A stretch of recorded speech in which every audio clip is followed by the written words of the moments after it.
नमस्कार साथियों, आप सभी का हार्दिक स्वागत है हमारे YouTube channel study with DR गुरुजी पर। साथियों, जैसा कि हम मनोविज्ञान की जो 15 प्रश्नों की रोज़ की श्रृंखला प्रारंभ की थी, उस श्रृंखला की हमारी ये 9वीं क्लास है। मैं उम्मीद करता हूँ कि पिछली क्लासें आपने देख ली होगी, आपको ज़रूर पसंद आई होगी, आपको बेनिफिट हो रहा होगा। मैं इस श्रृंखला में जो भी प्रश्न हैं वो पुरानी भर्ती परीक्षा में आए हुए, चाहे वो कहीं भी पेपर हों, RTET का पेपर हो, सेकंड ग्रेड हो, फर्स्ट ग्रेड हो, UP टेट हो, जो समस्त पेपर हैं उन्हीं पेपरों से प्रश्न है वो आपके लिए लेकर आ रहा हूँ। तो साथियों, आप हमारे चैनल को ज़रूर सब्सक्राइब करें। इस श्रृंखला को प्रारंभ करते हैं और आज का पहला प्रश्न आपके सामने है। विकास शुरू होता है उत्तर बाल्यावस्था से, प्रसव पूर्व अवस्था से, शैशवावस्था से, पूर्व बाल्यावस्था से। साथियों, विकास और अभिवृद्धि इस टॉपिक से है वो 2 प्रश्न परीक्षा में पूछे जाते हैं। तो जो विकास है वो किस अवस्था से प्रारंभ होता है? उत्तर बाल्यावस्था की अगर हम बात करें तो उत्तर बाल्यावस्था की अवधि होती है 6 से 12 वर्ष। प्रसव पूर्व अवस्था की अवधि होती है गर्भ धारण से जन्म तक। शैशवावस्था की अवधि होती है जन्म से 6 वर्ष तक। और पूर्व बाल्यावस्था की अवधि होती है 2 से 6 वर्ष। अगर हम बाल्यावस्था को 2 भागों में बांटते हैं तभी है वो पूर्व बाल्यावस्था और उत्तर बाल्यावस्था 2 पार्ट होते हैं। तो विकास है वो प्रसव पूर्व अवस्था से शुरू होता है, ये इस प्रश्न का सही जवाब होगा। और ये अवस्था प्रारंभ होती है गर्भधारण से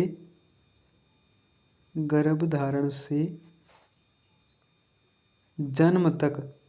और गर्भधारण का जो काल है वो माना जाता है साथियों 270 से 280 दिन।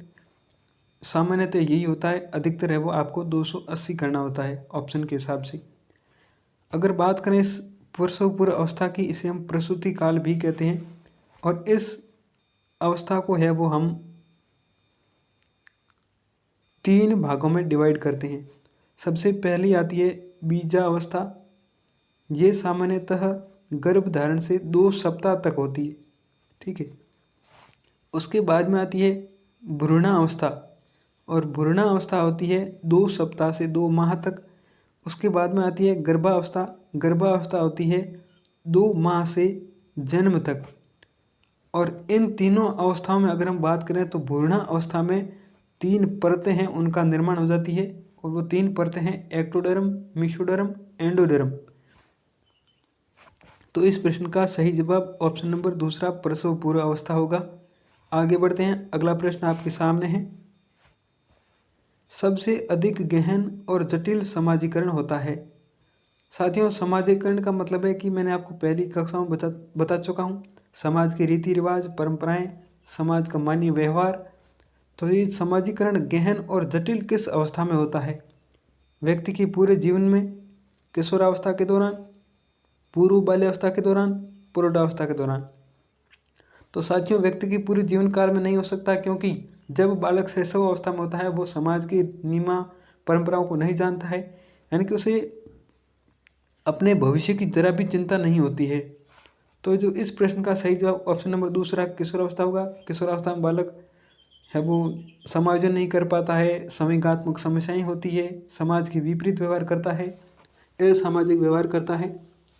इसी कारण इस किशोरावस्था को उलझन या फिर इसे अटपटी अवस्था भी कहा गया है, और इसे है वो स्वर्ण काल भी कहते हैं। अगर बात करें तो इस किशोरावस्था को हरलोक ने समस्या काल कहा था, क्योंकि किशोर है वो अपने आप को समस्या मानता है। समस्या काल, ये इम्पोर्टेंट है, आपको याद रखना है कि हरलोक ने किशोरावस्था को समस्या काल कहा है। अगला प्रश्न है, किशोरावस्था की अवधि है 12 से 19 वर्ष, 10 से 14 वर्ष, 15 से 20 वर्ष, 20 से 25 वर्ष। साथियों, अगर हम बात करें तो मानव जीवन काल को है वो सामान्यतः अगर हम वर्गीकृत करें तो जो सबसे पहली अवस्था आती है वो गर्भधारण अवस्था आती है, यानी कि गर्भा काल आती है, जो कि गर्भधारण से जन्म तक होती है। उसके बाद शैशवावस्था, जो कि जन्म से 6 वर्ष तक होती है। उसके बाद वो बाल्यावस्था 6 से 12 वर्ष तक होती है। और किशोरावस्था होती है 12 से 18 वर्ष, या में से 12 से 19 वर्ष भी मान सकते हैं। तो इस प्रश्न का सही जवाब ऑप्शन नंबर पहला होगा। और किशोरावस्था को अगर हम दो पार्ट में विभाजित करें, पूर्व किशोरावस्था और उत्तर किशोरावस्था, तो पूर्व किशोरावस्था आपके माने जाएगी 12 वर्ष से 16 वर्ष, उत्तर किशोरावस्था माने जाएगी 17 वर्ष से 19 वर्ष। तो इस प्रश्न का सही जवाब ऑप्शन नंबर पहला होगा। चलिए आगे बढ़ते हैं। अगला प्रश्न, निम्न में से कौन सा विकासात्मक कार्य उत्तर बाल्यावस्था के उपयुक्त नहीं है। साथियों, इस प्रकार के प्रश्नों में सबसे पहले आपको ये ध्यान रखना होता है कि क्या पूछ रहा है, किस अवस्था से संबंधित प्रश्न पूछ रहा है। उत्तर बाल्यावस्था जिसकी अवधि होती है 6 से 12 वर्ष, कौन सी, इस प्रश्न में जो 4 ऑप्शन दिए गए उनमें से कौन सी विशेषता है जो उत्तर बाल्यावस्था के लिए उपयुक्त नहीं है। सामान्य खेलों के लिए आवश्यक शारीरिक कुशलताएं सीखना। तो साथियों, सामान्यतः जो खेल होते हैं वो खेल अधिकतर बालक है वो बाल्यावस्था में सीखता है। जो कार्यकाल होता है सामान्यतः 6 से 12 वर्ष तक होता है। इससे हम खेल की अवधि भी कहते हैं। बालक विभिन्न प्रकार की कुशलताएं सीखता है। पुरुषोचित स्त्रियोचित सामाजिक भूमिकाओं को प्राप्त करना, व्यक्तित्व आत्मनिर्भरता प्राप्त करना, अपने हम उम्र के साथियों के साथ रहना। तो साथियों, पुरुषोचित और स्त्रियोचित जो सामाजिक भूमिकाएं हैं ये बाल्यावस्था में नहीं होती है। ये भूमिकाएं आपको किशोरावस्था में देखने को मिलती है। तो जो इस प्रश्न का सही जवाब है वो ऑप्शन नंबर दूसरा, पुरुषोचित व स्त्रियोचित सामाजिक भूमिकाओं को प्राप्त करना होगा। व्यक्तित्व आत्मनिर्भरता का मतलब होता है कि स्वयं पर निर्भर रहना, अपने हम उम्र के बालकों के साथ रहना, ये बाल्यावस्था की विशेषता है। इसे हम है वो समवयस्क समूह का सक्रिय सदस्य भी कहते हैं, क्योंकि किशोर अपने सेम एज के ग्रुप के जो भी बालक होते हैं उनके साथ रहने लगता है, उनके आचरण के अनुसार चलने की कोशिश करता है। तो जो इस चौथे प्रश्न का सही जवाब ऑप्शन नंबर दूसरा होगा। अगला प्रश्न, विकास के संदर्भ में कौन सा कथन सत्य नहीं है। विकास की प्रत्येक अवस्था में अपने खतरे हैं, विकास बढ़ावा देने से नहीं होता है, विकास सांस्कृतिक परिवर्तनों को प्रभावित करता है, विकास की प्रत्येक अवस्था की अपनी विशेषताएं हैं। साथियों, विकास की प्रत्येक अवस्था में अपने खतरे होते हैं, ये बिल्कुल सही है, क्योंकि जो विभिन्न प्रकार की अवस्थाएं होती है उसमें अलग अलग परिवर्तन होते हैं। जैसे अगर हम बात करें किशोरावस्था की तो इसमें है वो जटिल समाजीकरण की अवस्था कहते हैं, और इस समय है वो समयगात्मक समस्याएं भी होती है, भविष्य को लेकर चिंताएं होती है। तो अपनी अपनी अलग अलग अवस्था में अलग अलग खतरे निहित होते हैं। और विकास बढ़ावा देने से नहीं होता, ये इस प्रश्न का सही जवाब है, क्योंकि विकास बढ़ावा देने से होता है। क्योंकि विकास में दो पहलू शामिल होते हैं, एक होती है अभिवृद्धि और एक होता है वंशानुक्रम और एक होता है वातावरण। व्यक्ति में वंश क्रम से जो भी गुण प्राप्त होते हैं, जो भी शारीरिक और मानसिक क्षमताएं प्राप्त होती है, उनका जो विकास है वो वातावरण से होता है। यानी कि अगर उपयुक्त वातावरण मिल जाता है तो जो बालक में है वो काफ़ी हद तक सुधार हो सकता है, उसका विकास हो सकता है। और विकास सांस्कृतिक परिवर्तनों को प्रभावित करता है। विकास की प्रत्येक अवस्था की अपनी विशेषता है। जैसे कि शैशवावस्था में बालक में चिंतन नहीं होता है, अपील या खतरनाक काल कहते हैं इसे। बाल्यावस्था में है वो सृजनात्मकता की प्रवृत्ति विकसित होती है, इसे हम समवयस्क समूह की अवस्था कहते हैं। किशोरावस्था को जटिल समाजीकरण की अवस्था कहते हैं, इसमें संवेगात्मक समस्याएं होती है। तो जो इस प्रश्न का सही जवाब ऑप्शन नंबर दूसरा होगा। साथियों, आशा करता हूँ आपको ये श्रृंखला है वो बहुत ही बेनिफिट दे रही होगी, आपके लिए बहुत ही महत्वपूर्ण हो रही होगी। आप हमारे YouTube channel study with DR गुरुजी को जरूर सब्सक्राइब करें। आगे बढ़ते हैं। अगला प्रश्न है, निम्न में से कौन सा कथन विकास के बारे में सत्य नहीं है। आपको इन प्रकार के प्रश्नों में यही ध्यान रखना होता है कि क्या पूछ रहा है, सत्य नहीं है पूछ रहा है, असत्य नहीं है पूछ रहा है, सत्य है पूछ रहा है। आप विशेष रूप से इस नहीं में उलझ जाते हैं, जिससे आपके प्रश्न है वो गलत होने की संभावना रहती है। तो इसमें से आपको कौन सा है वो सही नहीं है बताना है। विकास अंतःक्रिया का फल है, विकास इस व्यवस्थित श्रृंखला का अनुगामी है, विकास एक व्यक्तिगत प्रक्रिया है, विकास विशिष्ट से सामान्य की ओर होता है। विकास अंतःक्रिया का फल है, ये सत्य है, क्योंकि विकास में है वो वंशक्रम और वातावरण दोनों की अंतःक्रिया होती है। वंशक्रम से जो भी गुण प्राप्त होते हैं उनको एक निश्चित वातावरण में है वो विकसित किया जाता है, उनको बढ़ावा दिया जाता है। विकास एक व्यवस्थित श्रृंखला का अनुगामी, ये भी सही है क्योंकि विकास का एक है वो निश्चित पैटर्न है जिसे हम कहते हैं सिफेलोकोडल कहते हैं, सिर से पैर की ओर। चाहे व्यक्ति का है वो जन्म कहीं पर भी हो, किसी भी संस्कृति में हो, उसका विकास हमेशा सिर की पैर की तरफ होता है। इसे हम समान प्रतिमान का सिद्धांत भी कहते हैं। और विकास एक व्यक्तिगत प्रक्रिया, ये भी सही है क्योंकि जो विकास की दर होती है, विकास की गति होती है, ये प्रत्येक व्यक्ति में अलग अलग होती है। किसी की मंद होती है तो किसी की तेज होती है। सभी का विकास है वो एक समान नहीं होता है और इसे हम अद्वितीय विकास का सिद्धांत भी कहते हैं। चौथा ऑप्शन आ रहा है कि विकास विशिष्ट से सामान्य की ओर होता है। साथियों, इस प्रश्न का सही जवाब यही होगा क्योंकि विकास हमेशा है वो सामान्य से विशिष्ट की ओर होता है, न कि विशिष्ट से सामान्य की ओर। विकास में आपको यही ध्यान रखना है कि विकास का केवल एक ही पहलू है, जैसे हम नैतिक विकास कहते हैं। नैतिक विकास है वो विशिष्ट से सामान्य की ओर होता है। अन्य विकास के जो भी पहलू हैं, चाहे विकास है, ये है वो सामान्य से विशिष्ट की ओर होता है। तो इस प्रश्न का सही जवाब ऑप्शन नंबर चौथा होगा। आगे बढ़ते हैं, अगला प्रश्न, कौन सा कथन विकास से संबंधित नहीं है? विकास प्रति मानव के कुछ निश्चित विशेषताओं की भविष्यवाणी की जा सकती है, यानी कि विकास से मानव में जो कुछ निश्चित विशेषताएं होती है उनकी भविष्यवाणी की जा सकती है। विकास का उद्देश्य वंशानुगत संभावित क्षमता का विकास करना है। विकास के विभिन्न क्षेत्रों में संभावित खतरे नहीं होते हैं। प्रारंभिक विकास के बाद का विकास अधिक महत्वपूर्ण होता है। तो साथियों, विकास के बारे में निश्चित रूप से भविष्यवाणी की जा सकती है। इस भविष्यवाणी के सिद्धांत को हम है वो पूर्वानुमेय विकास का सिद्धांत भी कहते हैं। इसमें है वो बालक की अलग अलग अवस्था में कौन से शारीरिक परिवर्तन होंगे या फिर कौन से मानसिक विकास में वो संभावना रहती है, इसके बारे में भविष्यवाणी की जा सकती है।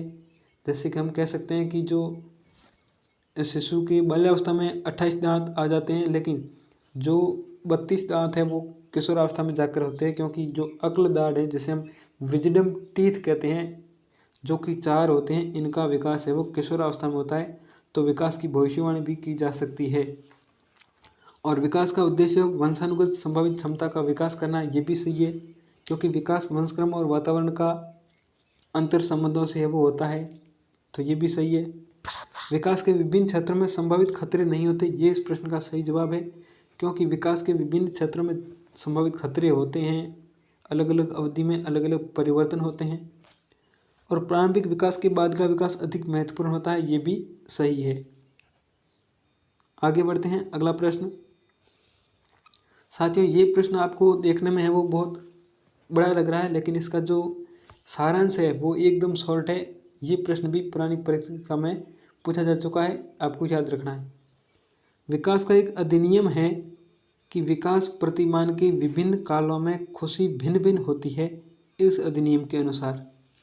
यानी कि जो अलग अलग काल अवधि होती है, विकास की अवस्थाएं होती है, उनमें है वो खुशी है वो अलग अलग होती है, किस काल में होती है।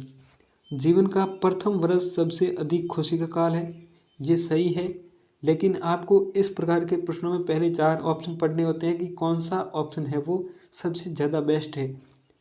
वह संधि काल एवं जीवन का प्रथम वर्ष भी जीवन का सबसे अधिक खुशी का काल है। साथियों, ये गलत है क्योंकि वह संधि काल जीवन का सबसे दुखी काल होता है और जीवन का प्रथम वर्ष सबसे खुशी काल होता है, तो ये इसका गलत होगा, सही नहीं हो सकता। वह संधि काल जीवन का सबसे अधिक दुखी काल है, ये भी सही है। जीवन का प्रथम वर्ष सबसे अधिक खुशी एवं वह संधि काल जीवन का सबसे अधिक दुखी काल है, ये इस प्रश्न का सही जवाब है क्योंकि जो जीवन का प्रथम वर्ष होता है वो अधिक खुशी का काल होता है। बालक है वो अपने भविष्य को लेकर किसी प्रकार की चिंता नहीं होती है और वह एक स्वतंत्र वातावरण में जीवन यापन करता है। अगर हम बात करें वह संधि काल की, तो जो हरलोक महोदया है, हरलोक ने वह संधि काल की अवधि बताई थी 12 से 14 वर्ष, यानी कि बाल्यावस्था और किशोरावस्था के बीच का जो संक्रमण काल है उसे हम वह संधि काल कहते हैं। इस अवस्था में, इस काल में है वो दोनों अवस्थाएं की मिलीजुली विशेषताएं होती है। बालक में है वो जो किशोरावस्था में जो भी परिवर्तन होने वो प्रारंभ हो जाते हैं। किशोर में वो भविष्य की चिंता रहती है, समायोजन नहीं कर पाता है। तो जो इस प्रश्न का सही जवाब ऑप्शन नंबर चौथा होगा। इसी कारण है वो वय संधि काल को सबसे अधिक दुखी काल कहते हैं। अगला प्रश्न है, निम्न में से कौन सा विकास का सिद्धांत है? विकास के सिद्धांत में पूर्व की कक्षा में भी आपको बता चुका हूँ। विकास के टोटल 15 सिद्धांत है, आपको याद करने हैं। यहाँ से एक प्रश्न 100% पूछा जाता है। सभी की विकास दर समान नहीं होती, विकास हमेशा रेखीय होता है, यह निरंतर चलने वाली प्रक्रिया नहीं है, विकास की सभी प्रक्रियाएं अंतर संबंधित नहीं है। तो साथियों, विकास की दर समान नहीं होती, ये सही है, क्योंकि शिशुअवस्था में दर है वो तेज होती है। इसमें बालक की सीखने की गति तेज होती है, बाल्यावस्था में मंद हो जाती है, और किशोरावस्था में ये गति है वो पुनः तेज हो जाती है। विकास हमेशा रेखीय होता है, ये गलत है, क्योंकि विकास हमेशा वर्तुलाकार होता है, न कि रेखीय होता है। रेखीय अभिवृद्धि होती है। और ये निरंतर चलने वाली प्रक्रिया नहीं है, ये भी गलत है, क्योंकि विकास एक निरंतर चलने वाली प्रक्रिया है, जिसे हम सततता का सिद्धांत कहते हैं। जीवन से प्रारंभ होता है और मृत्यु पर्यंत चलता रहता है। विकास की सभी प्रक्रियाएं अंतर संबंधित है, ये भी सही है, क्योंकि जो विकास के आयाम होते हैं वो एक दूसरे से जुड़े हुए रहते हैं। अगर शारीरिक विकास अच्छा नहीं होता है तो बालक के जो आगे के जो भी विकास के आयाम है वो प्रभावित होते हैं। तो इस प्रश्न का जो सही जवाब ऑप्शन नंबर पहला होगा कि सभी की जो विकास की दर होती है वो समान नहीं होती है। पैटर्न समान होता है लेकिन दर समान नहीं होती है। अगला प्रश्न है, मानव विकास कुछ विशेष सिद्धांत पर आधारित है, निम्नलिखित में से कौन सा मानव विकास का सिद्धांत नहीं है? निरंतरता, अनुक्रमिकता, सामान्य से विशिष्ट, प्रतिवर्ती। निरंतरता का सिद्धांत है, जीवन पर्यंत चलता है। अनुक्रमिकता का ये भी सिद्धांत है, क्योंकि मानव का जो विकास होता है वो सिर से पैर की ओर होता है, केंद्र से है वो सिरों की ओर होता है, और सामान्य से विशिष्ट की ओर, ये भी सही है। लेकिन ये जो 4 नंबर ऑप्शन है प्रतिवर्ती, ये क्रियाएं होती है जो विशेष रूप से बाल्यावस्था में बालक करता है, जिसे हम सहज क्रिया भी कहते हैं। तो ये है वो विकास का सिद्धांत नहीं है। अगला प्रश्न है, शैशवावस्था की मुख्य विशेषता नहीं है। शैशवावस्था की अवधि 0 या जन्म से 6 वर्ष तक, इस अवस्था में है वो कौन सी विशेषता नहीं होती है? सीखने की प्रक्रिया में तीव्रता, जिज्ञासा की प्रवृत्ति, अनुकरण द्वारा सीखने की प्रवृत्ति, चिंतन प्रक्रिया। साथियों, सीखने की प्रक्रिया में तीव्रता होती है। इसी कारण न्यूमैन ने एक परिभाषा दी थी, और इन्होंने कहा कि 5 वर्ष की अवस्था बालक के शरीर व मस्तिष्क के लिए सर्वाधिक ग्रहणशील होती है। इस अवस्था में बालक है वो सर्वाधिक सीखता है। जिज्ञासा की प्रवृत्ति भी होती है, बालक में जिज्ञासा उत्पन्न होती है, और जिसके बाद में है वो अनुकरण प्रारंभ करता है, अभ्यास करता है, और उससे है वो उसके भाषाई कौशलों का विकास होता है। अनुकरण द्वारा सीखने की प्रवृत्ति ये भी पाई जाती है। लेकिन जो चिंतन प्रक्रिया है ये शैशवावस्था में नहीं पाई जाती है।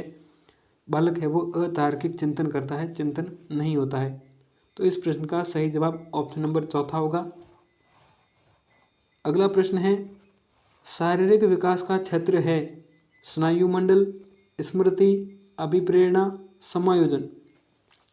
तो साथियों, स्नायु मंडल को हम इंग्लिश में वो नर्वस सिस्टम कहते हैं। ये शारीरिक विकास का क्षेत्र है। इसके आधार पर बालक के भावी विकास की भविष्यवाणी की जा सकती है। उसके जो व्यक्तित्व है उसके बारे में भी पता लगाया जाता है। स्मृति, अभिप्रेरणा और समायोजन ये शारीरिक विकास के क्षेत्र नहीं है। स्मृति है वो मानसिक विकास का क्षेत्र है। आगे बढ़ते हैं। अगला प्रश्न है कि शरीर के आकार में वृद्धि होती है क्योंकि? शारीरिक और गत्यात्मक विकास, संवेगात्मक विकास, संज्ञानात्मक विकास, नैतिक विकास। साथियों, शरीर के आकार में वृद्धि होना ये है वो विकास के जो शारीरिक पक्ष है, गत्यात्मक विकास है, उससे संबंधित है। तो इस प्रश्न का सही जवाब ऑप्शन नंबर पहला होगा। संवेगात्मक विकास की बात करें तो इसमें एक इम्पोर्टेंट सिद्धांत आता है, आपको याद रखना है। विकासात्मक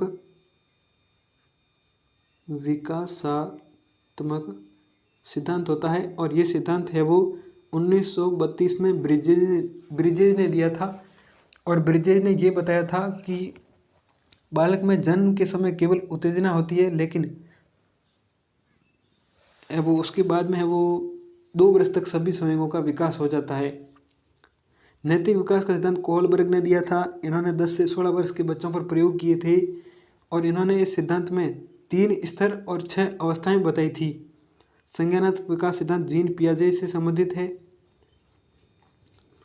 अगला प्रश्न है, मानव विकास को प्रभावित करने वाले कारक है वंशानुक्रम, परिवार और वातावरण, परिवार की सामाजिक स्थिति, उपयुक्त सभी।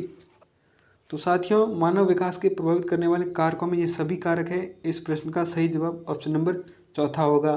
चाहे वंशानुक्रम हो, चाहे वातावरण हो, सभी है वो सामाजिक स्थिति बालक के जो विकास है उसको प्रभावित करती है। आज की श्रृंखला का अंतिम प्रश्न, निम्नलिखित में से कौन सी किशोरावस्था की मुख्य समस्याएं हैं? संवेगात्मक समस्याएं, समायोजन की समस्याएं, शारीरिक परिवर्तन की समस्याएं, उपयुक्त सभी। तो साथियों, इस प्रश्न का सही जवाब ऑप्शन नंबर चौथा उपयुक्त सभी होगा। संवेगात्मक समस्याओं में बालक में विशेष रूप से क्रोध, घृणा इस प्रकार के संवेग उत्पन्न होते हैं। समायोजन की समस्याएं भी होती है, शारीरिक परिवर्तन भी होते हैं और शारीरिक परिवर्तन किशोरावस्था की मुख्य विशेषताएं हैं। इसे हम उथल पुथल का काल भी कहते हैं। तो इस प्रश्न का सही जवाब ऑप्शन नंबर चौथा होगा। साथियों, ये थी आज की श्रृंखला। आपको कैसी लगी? साथियों, आप इस वीडियो को अगर पहली बार देख रहे हैं तो आप हमारे YouTube channel study with DR गुरुजी को जरूर सब्सक्राइब करें, आपसे निवेदन है। थैंक यू दोस्तों, धन्यवाद, जय हिंद।